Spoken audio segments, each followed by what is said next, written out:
चांगले चांगले विकासाचे प्रकल्प केले, या पुण्याच्या वाहतुकीवरती काम केलं, पुण्याच्या 25-50 वर्षाच्या भविष्यावरती काम केलं.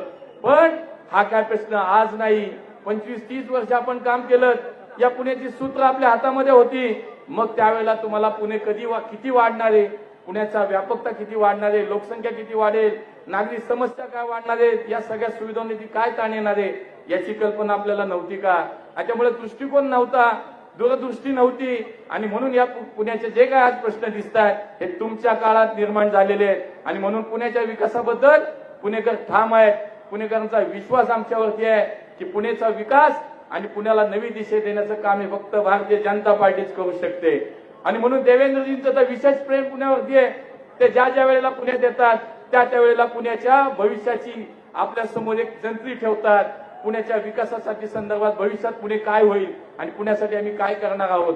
ज्यांनी केलंय जेच आम्ही सांगायला आलोय, आणि ज्यांनी काही नाही केलं ते आज आमच्याकडे बोट दाखवतायत, नको तसले आरोप करतायत. मित्रांनो, ज्यावेळेला विकासावरती बोलायला काही नसतं, पुण्याच्या भविष्यावरती बोलायला काही नसतं, त्यावेळेला मात्र गाडी घसरते, रुळावरनं बाजूला जाते आणि वेगळंच काहीतरी सुरू होतं.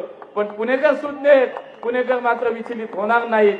त्यामुळे भविष्यामध्ये जर तुमच्या हातात पुणे दिलं तर आमच्या पुढच्या पिढीला तुम्ही काय आज दिशा देताय, तुमचे उमेदवार, तुमचं काय चालू आहे, हे सगळं पाहिल्यानंतर पुण्याचं भविष्य खराब करण्यासाठी तुम्ही या ठिकाणी निवडणूक लढवताय हे पुणेकर जाणतो.